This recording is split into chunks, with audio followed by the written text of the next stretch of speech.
So, the Great Plains, a vast arid prairie situated, somewhere in the center of North America. Now you see, the empires of Europe and later the United States were always a little hesitant to settle the plains, mostly due to a perceived lack of anything interesting there, with American explorer Stephen Long going as far as to describe it as the, quote, Great American Desert. Now, as time went on, some settlement did occur, and land grants under the Homestead Act of 1862 certainly didn't hurt the settlement rates. However, there wasn't much of an incentive to actually go out there. Not only was it a difficult task to pull off just getting out to the plains, but once you're there, what are you gonna do? Farm? Yeah, good luck cutting through the dense root systems of the grass to establish a massive farm like they have back out east. And besides, you're most likely west of the line of semi-aridity, so good luck getting enough water for that. Ranching? Okay, sure, but again, water becomes an issue, and also the more pressing issues, where are you getting that livestock and who are you selling it to? So, for obvious reasons, settlement on the Great Plains started out rather slow, as it was mostly used as a road to reach the much more prosperous Pacific coast. Well, that was until the Transcontinental Railroad did the same exact thing in 1869. Now, all of a sudden, people could reach the Great Plains a whole heck of a lot easier, meaning that settlement rates skyrocketed in the region. For instance, if we take a look at the census data for a state which the Transcontinental Railroad and the numerous subsequent railroads both run through, say, Nebraska, we see that the population roughly triples between 1870 and 1880. And with this population explosion, we start seeing major advancements in the settlement of the plains, chief among them being the types of housing available. Now, just looking at the Great Plains, we begin to understand something.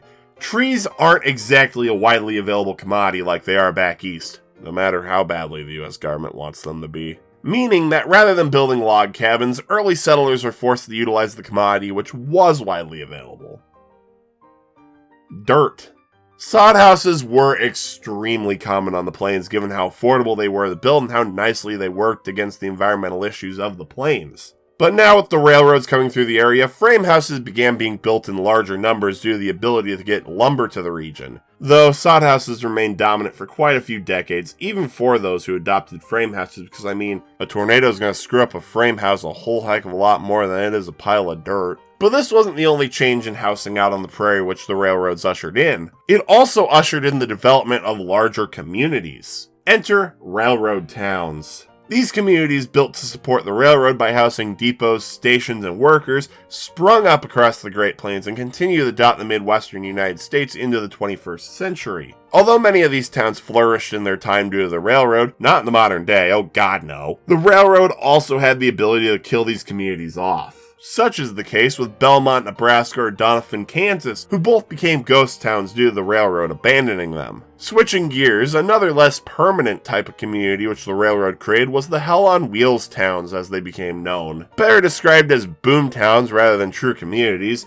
these towns were made up of folk looking to make a quick buck off the railroad workers. Now, for many of the people who established themselves in these towns, they were just there to try and provide essential services such as merchants, doctors, or lawyers. However, there were plenty of bad eggs which gave these communities such a negative connotation, as gambling dens and brothels were not an uncommon sight. Now, like many boom towns, the Hell on Wheels towns were oftentimes abandoned as everyone moved up the line to be closer to the railroad workers. However, some of these communities did a classic switcheroo and rebranded themselves into fairly successful cities, such as Cheyenne, Wyoming, which shifted from Hell on Wheels to Livestock Town. Speaking of which, the railroad also did wonders for agriculture on the Great Plains. To begin with ranching, you could now put all that grass which the plains are known for to use, and then put your livestock on a train and send them to a slaughterhouse somewhere out east.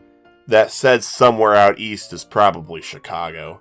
Towns such as Abilene, Ogallala, and the previously mentioned Cheyenne exploded due to their status as livestock towns, with each of them serving as the destination of various cattle drives throughout the late 19th century. But it wasn't only the ranchers which benefited from the railroads, as it allowed farmers to adopt the steel-tipped plow. Previously invented by John Deere back in 1837, it had seen widespread success back east, but it hadn't made its way out west where it would be most useful in cutting through the dense root systems of the prairie. But now with the railroads easily able to transport these plows out onto the plains in large numbers, farmers were able to create massive farms like they had back east, creating the scenery of vast cornfields we expect from the Great Plains today. Iowa still has better corn! Though on a more negative note, this tilling up of the prairie did put a large amount of strain on the Great Plains, such as removing the thing keeping the dirt together, which ultimately played a role in increasing the amount of dust storms in the region, culminating in the Dust Bowl of the 1930s. This tilling up of the plains also forced settlers to over-rely on the region's limited water supply, such as with the massive Ogallala Aquifer, which led to many interesting schemes to increase the region's water supply, including a belief that plowing up the land will cause more rainfall, or settlers being scammed by conmen who said they could make it rain. But don't worry, the negatives of the steel-tip plow wasn't the only instance of the Great Plains suffering as a result of the railroad. For instance, take the Native Americans who suffered immensely because of the railroad due to the settlers as well as the railroads themselves taking their land, as well as the American military having easier access to the plains, allowing for increasingly more brutal conflicts. But that's a topic for another day for someone much more qualified than me to talk about, so in an attempt to keep this project from getting derailed, let's take a look at another icon of the Great Plains which suffered due to the presence of the railroads. The American bison. Now see, the bison was already on the decline as the Native Americans had been overhunting them for decades to fuel the lucrative fur and pemmican trade. However, with the arrival of the railroad to the region, overhunting quickly turned into a massacre which nearly drove the bison to extinction. For example, take the bison hunters who would kill hundreds of buffalo for sport, sometimes on foot or horseback and other times on the tops of moving trains. This style of hunting the bison for sport got so bad that many of these white hunters were despised back east as the bison was revered as a national symbol of the West, though apparently not despised enough for anyone to really do anything about it. Though it wasn't only white hunters who were driving the bison to extinction, the American military also targeted them during the Indian Wars due to their material and cultural significance to Native Americans. And if shooting the buffalo wasn't enough, the widespread agricultural development of the plains facilitated by the railroads destroyed the bison's habitat, leading to an unknowable amount of them starving to death. So, with all that being said, the American bison, quite possibly the most iconic inhabitant of the Great Plains, nearly went extinct, with only around 300 wild bison left alive by the mid-1880s. And given how this is the third time that I'm bringing up that the bison is a symbol of the American plains, their near extinction perfectly represents how the railroad also did considerable harm to the region. So, with all that being said, let's ask a pretty simple question to wrap things up.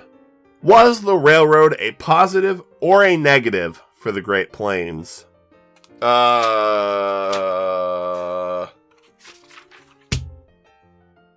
that's a pretty great answer.